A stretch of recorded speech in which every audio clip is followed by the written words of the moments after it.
Welcome back to Conflicts of Interest. This is episode 362. I'm the host, Kyle Anslone. Today I'm joined by the director of the Libertarian Institute, Scott Horton. Scott, how the hell are you doing today? Oh, I'm doing great, Kyle. Thanks for having me, man. Very happy to have you on today, Scott. I guess let's first just mention the Libertarian Institute and what we have going on there, and then we'll start talking about Yemen and Russia. Oh, yeah. Well, I think we're probably the second best libertarian institute in the world. um, Obviously, the Mises Institute are giants, and Cato is very important, but they're a little bit outside the movement, mostly in a way, too. I think we hold down a pretty important position, and we've got, obviously the legends, Sheldon Richman, Lori Calhoun, and Jim Bovard as our executive editor and our senior and junior fellows. And then, of course, we got all you young guys, man, the great new generation, you and Connor and Will Porter and Patrick McFarlane and Tommy Salmons. And, well, he's a little bit more close to me in age rather than you guys. But anyway, so that's our, we got our great group of podcasters there and all our great writers and running great articles every day. Hunter Durensis, our great editor who writes from time to time as well. And so I think it's a great institute. We got a lot to brag about, and we got a great future ahead of us too, assuming that people help to donate so that I can pay you guys to keep doing your work. So that's it. And the website for that is libertarianinstitute.org/donate. Oh, and I should have said in there too, because I'm really proud of this. We publish books, not just mine, but a lot of great ones. Sheldon Richman and Will Grigg and Keith Knight, we published his great book, The Voluntarist Handbook. And we are about to publish very soon here Lori Calhoun's book, contradicting the COVID company line. Wait, is that it? Contradicting? I think so. Her great collection of essays that she wrote for the Institute about the COVID regime, and talk about right all along, the great Lori Calhoun there. And so we're about to put that book out. And then, of course, I'm working on a book. We got we got 2 Syria books in the works. And more coming. So should be a pretty good year for all that. All right, Scott, thank you. Oh, go ahead. I should have said, too, when you donate to the Institute, you get great kickbacks, like books and shirts. So maybe you already read enough already, and that's why you love the Institute so much, is because, it's my Institute. But maybe you not only want a shirt to wear, but maybe you want another copy so you can give that book to your brother-in-law so he's not such a warmonger anymore. Well, you just donate to the Institute, and then you get a shirt, you get a book, you get to kill a few birds with just one stone there at libertarianinstitute.org/donate. Okay, that's enough of that shilling. Thank you. All right, Scott, Yemen here. So on the last episode of our show, myself and Connor Freeman were telling people, hey, call about Yemen. We're going to have a vote on this in the Senate. This is a big deal. So just pick up from right there. What the hell happened Tuesday starting at, let's say, 6 p.m. Eastern time? Yeah. Well, I mean, I didn't even know it was going to come to a vote in the Senate. I thought we'd have a vote in the House where DeFazio had 130-something co-sponsors and had already called the question, although I don't understand all this Roberts stuff. I guess they still needed Pelosi to allow it to come to the floor. But they were trying to push it there. And then I had been telling my friend Hassan, I was like, geez, I guess it's just dead on arrival in the Senate. And we only have a few days, and we got to try to somehow get this thing voted on in the House, and maybe we'll go to the Senate after that. And then the next day, Sanders says, I got the votes. I'm calling the question on Tuesday. We're going to vote on the thing. So that led then, to this giant push. Everybody call, and make these phones ring as much as you possibly can to, try to let these people know that this is an issue. I mean, we don't have any important or famous people really pushing this. It's just been a grassroots effort all this time. Then, of course, what happened was the White House intervened, and they just came and said that we don't want you to do this. And that cost, I presume they didn't need the filibuster proof 60. They only needed 51 votes. And I presume that Sanders was telling the truth, or at least he thought that he had the votes. But once the White House came, and said, drop it. That was it. They lost their margin by, I'm sure, tens of votes right there, more than 10 at least. And so it was never going to pass at that point. And I don't know exactly how this works, man. Obviously, what would be ideal in that situation would be to go ahead and have the debate and have the vote anyway. And go ahead and say in your statement, yeah, I know the White House came and took our margin, damn it. But still, like, let's fight about this. We deserve to have a fight. And let the Hawks make their case. Let them try, and let the people who know better have their say. And, instead, he began his speech with, well, Biden doesn't want us to do this. And he promised to work with me on fixing the language so that it would be acceptable to them. And so I'm not even going to call a vote tonight. And he gave a pretty good speech. It was just, it hadn't been rewritten at all, which it could have been. He could have just tuned it up in a few places to talk about why it's so important to do this now anyway. To hell with Biden, and then, the only unbelievable part of this, Kyle, is that they would write this in the Washington Post, that this would blatantly and openly, and they wrote this, they told this to Ryan Grimm at The Intercept too, that the language in here, in this war powers resolution, is so broad, the way it includes intelligence sharing and weapons and all of these things in a proxy war, that we're afraid that this could be used as a precedent to limit what we're doing in Ukraine. And they told that to The Intercept, and they told that to the Post. But you know what else they told the Post? They said, we're also afraid this would limit our ability to help Israel in their occupation of the Palestinians, intelligence sharing against the Palestinians, weapons sharing against the Palestinians. And you're afraid that somehow that could be brought to an end. And then they just say that out loud to the Post, like they don't know how horrible they are for that. And then they have this pathetic excuse. I talked with Anel Sheline about this for my KPFK show later, about how they go, well, listen, it's to really hamstring Biden's negotiations because, see, he's trying to make it clear to the Houthis that we could start bombing you again if you don't go along with what we want you to go along in this negotiation. And if you take bombing them again off the table, then that weakens America and Saudi Arabia's position. But America and Saudi Arabia shouldn't have the same position. America's position here should be getting the hell out of this thing. And of course, if anybody knows anything about this, the people who need pressure are the Saudis. They're the ones who need to be told, we don't have your back anymore. We're not going to help you do this anymore. So you better make peace. Since Saudi Arabia is the foreign aggressive invader in this war to prop up their sock puppet dictator, which has failed after 7 years of killing hundreds, almost 8 years of killing hundreds of thousands of innocent civilians.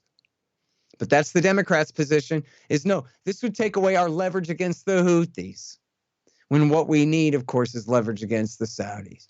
And, by the way, and this was one of my arguments for doing this thing, it was never my argument that this is guaranteed to work and that they're going to do whatever we say because democracy is wonderful or whatever. I said it was definitely worth a try because it would make it illegal. These war powers resolutions would make it illegal to restart the war. And that's worth trying to do when you look at the consequences of how absolutely horrible the war has been for the people of Yemen in this thing. And, in 2019, they passed it and Trump vetoed it, of course. But then the UAE pulled out their main ground force because they reacted against, geez, the U.S. Senate's getting mad at us. We better tread carefully here. And then they sent some guy to Iran, one of their guys to Iran to talk with the Iranians for the first time in how many years that they opened up negotiations with Iran, simply because the Senate expressed their displeasure in a way that was not binding, but in a way that made Mohammed bin Zayed say, geez, I wonder if maybe I'm pushing my luck with my benefactors too far here. So the Americans have all the leverage in the world. The Americans, we're the world empire. Saudi and UAE are our client states. And if Joe Biden said, listen, damn it, sign a thing, they could do that. And I'm sorry I didn't get a chance to talk with Anel about this today, but the last time I interviewed her, we did talk about this. And she went over the Houthis' demands that ended the ceasefire negotiations back a couple of months ago. And that was that they wanted government workers' salaries paid, because part of the war was that the Saudis had stolen the central bank and moved it to Aden, where anybody who's been doing government services in the north is owed these massive back salaries for years worth of, labor. And then of course there's they've been waging inflationary war, monetary inflation as a war trying to destroy the currency in the north of the country, which hasn't really worked. I think it's more been backlash against the south for that. And I'm not sure how the Northerners have, prevented that from affecting their economy as much. But real quick, Scott, just because this is so nefarious, one of the things the Houthis did in the north to try to keep the inflation lower was to stop accepting any new currency printed by Saudi Arabia. And so then Saudi Arabia just happened to find a whole bunch of new bills that were printed before the Houthi cutoff date, and then they flooded the economy again.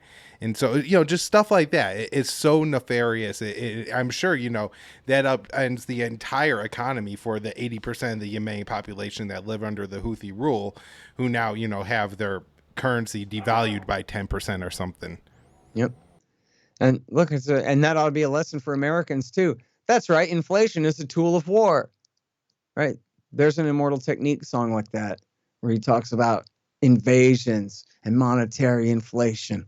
He's talking about how the empire dominates in Latin America. They install some sock puppet dictator, and then and commies do this too. What's the first thing they do? They destroy the currency. So anybody who had any savings denominated in the old currency lose everything. Everybody's wiped out back to year zero and got to rely on the central state. And, or in this case, just completely destabilize them and make them hungrier.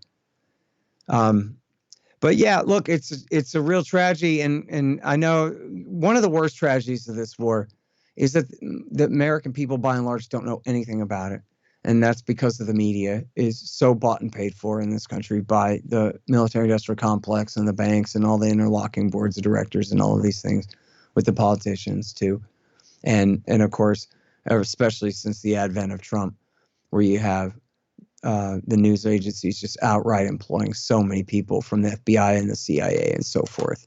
It's just a total takeover. And so they just won't talk about it. They won't talk about it. And so you have essentially a war that's just as bad as W. Bush's invasion of Iraq, but with the American people none the wiser. And, I give people credit. I think not that, they're all interested in the same things as me and want to know about this stuff. But if you do let them know about things like this, people hate it. If you look at when Dave Smith was on the Joe Rogan show and talked about Yemen, they made that the promo clip on YouTube. And this is about a year ago or so, or whatever, 9 months ago or something. And before his viral Ukraine clip, it was the Yemen clip. And all of the YouTube comments were, one, I had no idea about this. And two, are you kidding me? I am mad as hell. I can't believe it. Like in a angry way. In a, yes, I do believe it, but I can't believe it kind of way. That this is what we're doing. How do we think we're going to get away with this? And what the hell are we doing to these poor people? That's like the Houthis ever attacked America. As I grow tired of repeating, America was allied with the Houthis this time, 2014. Oh, you guys are sacking the capital city and you're a bunch of Shiites who like killing Al-Qaeda guys, huh? Well, here's where they live. You want to go kill them? Here's a map to their home. And they bragged about it to the Wall Street Journal and to Al Monitor, to the Atlantic Council, which Al Monitor covered. Barbara Slavin wrote about it for Al Monitor, and which the Wall Street Journal got confirmation from the Houthis in Yemen. They sent a reporter to Yemen to ask the Houthis, hey, is it true that the Americans are giving you intelligence to use to kill Al-Qaeda guys?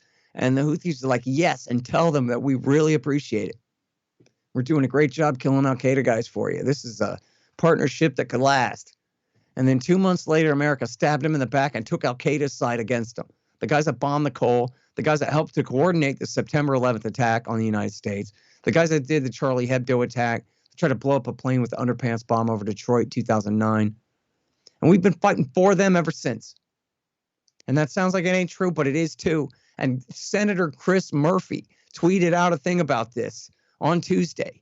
Said, look at this article in Reuters about how much our war has helped Al-Qaeda there. What can you say? It sounds like hyperbole, but it's not hyperbole, Kyle. It's true. This war is genocide and it's treason. It's the worst damn thing that we could be doing. And the American people don't even know about it. We have a chance to stop it. And I get the paradox here. Look, I don't believe in democracy. Certainly, I don't think that America is one and that the American people get our way at all on any of this stuff. Right when people are going crazy telling Congress, please support this war powers resolution, and they're completely ignoring us, Biden is announcing tens of billions of dollars to rebuild Africa, maybe to build it in the first place. The Belt and Road Initiative for Africa, sponsored by you. That they didn't ask us. Was this decided in Davos too? Is that democracy? Where a bunch of billionaires meet in Davos and decide to take all of our money to build a bunch of highways in sub-Saharan Africa? Are you kidding me? You can't make this stuff up.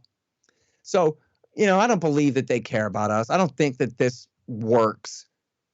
But there's a paradoxical type of a thing here, which is that actually that's not right. The problem is, Kyle, is we turned out thousands of votes, maybe tens of thousands. We did not turn out hundreds of, calls is what I meant to say, calls, emails, letters.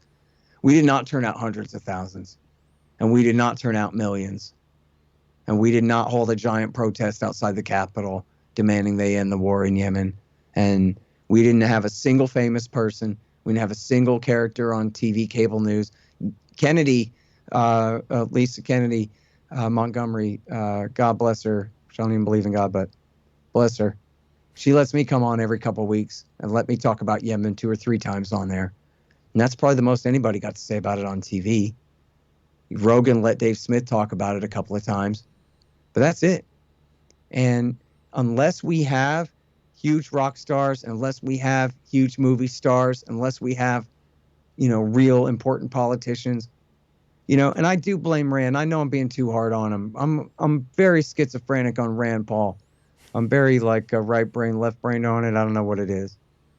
He probably is the best senator America's ever had, quantitatively by his voting record and things like this. But man, he comes up so short. What do you mean he had his aide tell Politico, yeah, I'll vote for it, a couple of days before the thing? And I guess he tweeted about it last summer or something. But man, Rand Paul, it could have been called Sanders Paul, the Stop the Yemen War resolution. And he could have insisted on going on TV all the time. He could have invited himself on TV all the time to talk about it. And unlike members of the House, if you're a senator, when they leave the Senate and they go out there, there are reporters in the hallway every single day. Any senator can hold a press conference every single day, any day that he wants. He could walk out of the Senate and talk to TV reporters. Where's our guy? And Mike Lee too. And I understand both of them had elections coming up or something. Fine. They both just won 6 more years and have essentially nothing to say. Refuse to lead on this. And, I don't know about with Rand because people think of him as different enough. But I'm certain that with Mike Lee and Rand together, if they had gone and whipped their members and said, listen, guys, we're not talking about the war on terrorism. We're talking about a war that's benefited Al-Qaeda all along. The war on terrorism in Yemen ended in 2015 when Obama switched sides. You can say that. How long did that take me to say? I saw Rand Paul. I've mentioned this to you before, probably, Kyle. I saw Rand Paul educate and explain and win over, completely convert Neil Cavuto on Fox News in 25 seconds or something back in 2017 or 18. He goes, Cavuto, let me tell you, if we win and we push this group, the Houthis, out of power in the capital of Yemen, we could put Al-Qaeda in there, man. AQAP and ISIS could take over instead. And Cavuto goes, what, really? And Rand goes, yeah, Sunni here, Shia there, bro. And he goes, 1, I'm convinced. 2, I'm at your service, Senator. Like, what do we do? That was all it took, was just tell him who's who. Rand Paul knows who's the shirts and who's the skins. And so all he had to do was give a speech about, oh, you might not understand who's the shirts and who's the skins in this war. Let me explain it to you real quick here. And he could have just said that. That's what I do. What I do it every day in and day out, month in and month out. And, you know, I'm getting myself in trouble here probably because, you know, his aide told me that he keeps a copy of Enough Already on his desk in his office. So maybe he likes me and here I am trashing him. But damn it, man, if he read that book and he understands Yemen the way I know he does, then I just can't understand why he refuses to come out on a lead on this. It's not like we're just talking about, I mean, I don't know even what to compare it to. Hell, Panama was a big damn deal, and they only killed like 5,000 people in that one. But you couldn't just say like, oh, come on, that doesn't matter. It's not important. It's huge. It's everything. You know, I'm not over Waco. That was 86 people. You know, or I guess 94 or 95 or whatever you count those killed on the first day. This thing in Yemen is the dirtiest damn thing. And we just can't turn them out. I don't know what it takes to get people to care about it. It takes, you know, the girl from Who's the Boss to say that this is what liberal Democrats are supposed to care about this week. If Alyssa Milano would only, you know, learn and give a damn about this story, then it would be a story. But if not, then no. And I don't know how to change that. It's just like with Ron Paul, right? People would say, come on, Ron Paul could never be the president, dude. They would never allow it. It's like, well, in fact, that's true. Look at what happened. They cheated. They cheated in Iowa. They cheated in Nevada. There's a whole book about it. I forgot. I used to be able to rattle off all the states where they cheated because I knew them by heart, because I knew the different stories from the different states and all that. But they did. They absolutely robbed them in 2012. But it's also true that there are 350 million Americans, you know, 300 something million, whatever the number is of us adults of voting age.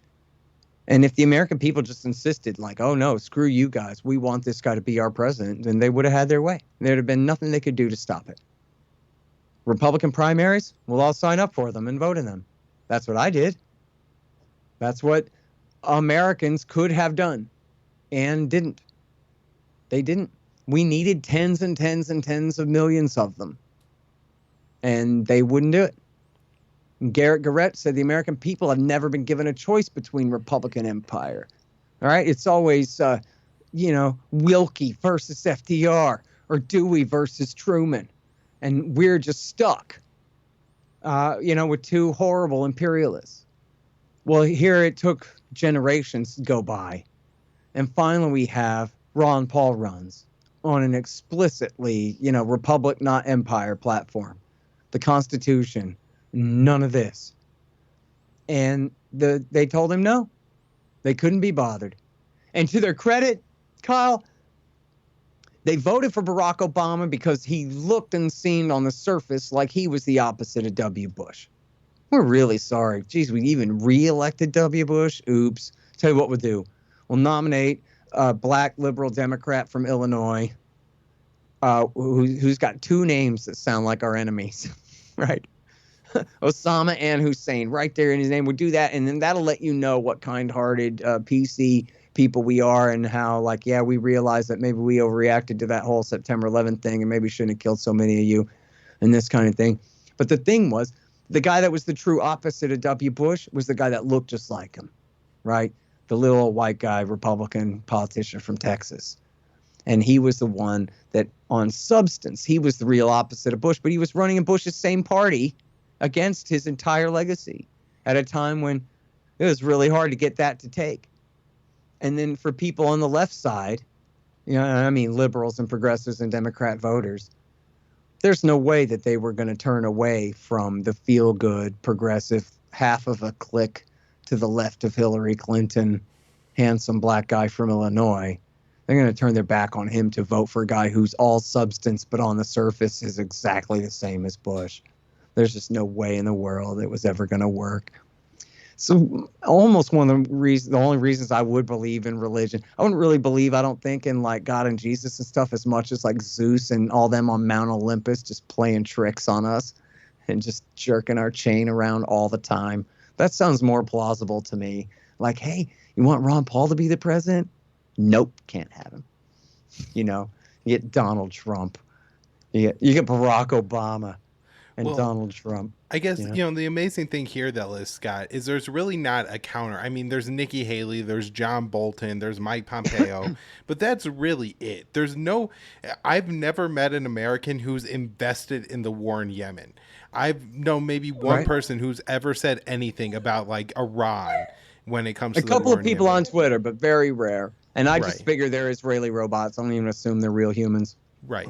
And so that, thousands of us, tens of thousands of us can't overcome the Saudi lobby is an astounding fact. But Scott, I want to wrap up and I want to ask you a couple questions real quick, or just one question really, which is how far is the U.S. willing to go on Russia and the Ukraine war? I got a couple headlines from the Libertarian Institute. Washington Post, White House planning to send advanced bomb kits. These are JDAMs to Ukraine. Next one is that Russia plans to drop them from. I don't know. I think they have a way to launch them from ground launchers. We also have Russia says it will target Patriot missiles sent to Ukraine because they're planning to send Patriot missiles to Ukraine. And Will Porter has this great article about UK Marines conducting covert ops in Ukraine.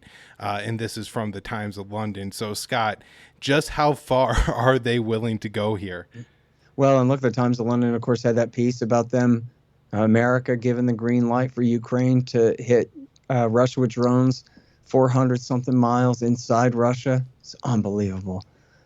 Look, I don't like being an alarmist, It's one of the reasons I underestimated the danger of the war breaking out, I think, last time, is I just thought that cooler heads have got to prevail here because I don't know. I don't want to be embarrassed for being too alarmist and being out over my skis, and then it turns out not to be so bad. Which is a stupid way to analyze things, but I guess it's my flaw there. But I feel the same way now. Like I want to tell you, like, look, man, they are endangering the species. We got this one little planet we all live on, out in the middle of nowhere. And a hydrogen bomb war there'd be however many tens or hundreds of thousands of survivors in the world, maybe millions of survivors in the world to try to start humanity over again. But you're talking about an ultimate catastrophe beyond imagination, really. I mean, think of every major city in America and Europe and Russia and probably China, all just H-bombed to death, all of them. The American thinking here is we're not going to all die and kill the Russians and leave the Chinese to inherit the planet. So we're going to nuke them too, just to make sure, even though we won't even be here to have the satisfaction of knowing that they're dead too. That's crazy thinking. And people who say that, no, there will never be a nuclear war just because of how dangerous it is. They just don't understand the way the incentives are built in. Or they're compartmentalizing in their head what they know about men, from, the part of their brain that thinks about thermonuclear warfare. But the reality is that there are people who are willing to use nukes, who consider a nuke to be a bigger bomb and would use it. And in fact, Vladimir Putin had climbed down on all of his nuclear threats. And a few weeks back, Kyle had said that, look, come on, nobody's talking about using nuclear weapons here. And in fact, I think the Turkish foreign minister said he'd talked to both sides, and both sides affirmed, we're not going to use nukes. But then they brought it up again. I don't think it was Putin himself, but it was one of his defense ministers or something has brought it up again.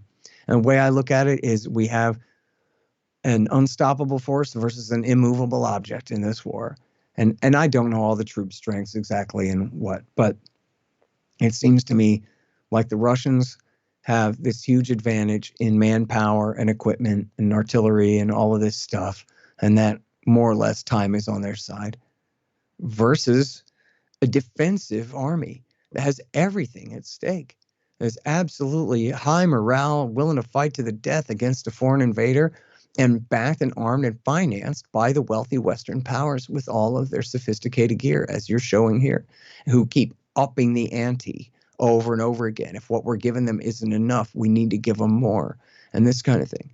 And so then you have the Russians, after their humiliation in early mid-September in losing the northern part of Luhansk. Putin then announced 300,000 reservists, a massive call up in preparation for a winter offensive, which I suppose could break out at any time. I don't know.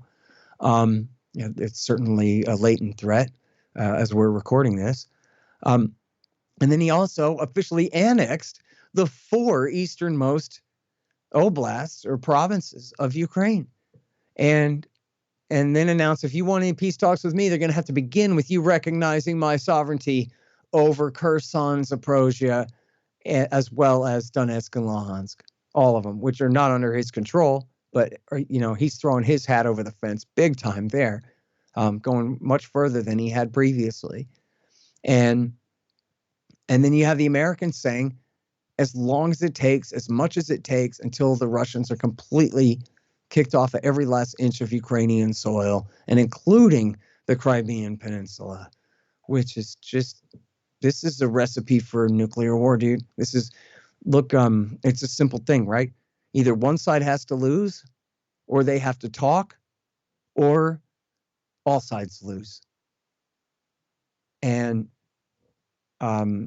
neither side is willing to give in here. And the Americans act like this matters to them at all when it really doesn't. They admit they're just using Ukraine to weaken Russia. They said over and over, that's their official strategy. You could read it as a flat fact in New York Times reporting. It's not even anyone's opinion. It's just true. It's the Biden government's, strategy here is to prolong the war, to weaken Russia. It's the most reckless policy that any government has ever been engaged in. It's just absolutely out of control. It's, on par with the brinksmanship of the early 60s or the early 80s and worse. We did not have a hot conflict on Russia's very border in the height of Reagan's brinksmanship against, was it Andropov, I guess, at the time when he first came in. This is just absolutely out of control, Kyle. And the consensus is as strong as it was 20 years ago for invading Iraq, for backing al-Qaeda in Syria 10 years ago, or the rest. It's just, you're either one of the cool kids who believes in this stuff with them, or you don't. And you can see it all the time from all the liberal hawks on Twitter all day. You see their narrative is that anyone who contradicts them at all, these are Russian narratives. These are pro-Russian narratives. That's what the Russians want you to say, is anything against what they're doing. And it's completely crazy and completely stupid, but it works. It's effective enough and makes people afraid to speak out. You hear this phrase all the time, we're sleepwalking to war. What does that mean? No one's asleep. What that means is people are too afraid to contradict their colleagues and friends and associates. They're afraid people won't like them anymore. They're afraid they'll lose their job if they speak out. So they remain silent. It's not sleepwalking. It's group thinking our way to war. It's consensus among a bunch of, depends on how you want to characterize them. They're not good at their job. Yeah. All right, Scott. Well, that's probably a great place to wrap things up here. I know you got to get going, but thanks so much for coming back on the show. And just remind everybody, you're the director of the Libertarian Institute. With the Libertarian Institute, you've published 3 books so far, right? Or 4 books now? 4. 4. That's right. The Ron Paul book. Yeah, the great Ron Paul. Yeah. And number 5 is well on the way. We publish books by several other great authors. You have myself, Will Porter, sometimes Connor Freeman in the news section, putting out articles every day, op-eds from, the greats of the libertarian movement, Lori Calhoun, Jim Bovard, Sheldon Richmond, but also, the up-and-comers, Connor Freeman, who's writing articles every week on foreign policy. He's a really new voice to the movement. Patrick McFarlane, Keith Knight, so many, Hunter DeRenza, so many others. So you put together a great group there, Scott. I'm very happy to be a part of it. If people want to keep supporting, please head on over to the Libertarian Institute and make a donation. Oh yeah, thanks, man. I'm really proud of the thing. I'm proud of all you guys and all the great work we're doing. And I know that people do appreciate it. They tell me so. And we've been raising some money here too. Pretty soon we're gonna announce some matching funds. We're not quite there yet, but pretty soon we're gonna announce some matching funds to hopefully put us over the edge for. We only do this twice a year. We might have to start doing it more often than that. But just making payroll, that's it. We do not have high overhead here at all. Just making sure our guys can keep working. That's it. So libertarianinstitute.org/donate. And thank you for all your dedication, all your great work, Kyle. And very happy to be on your show today. Thanks, Scott.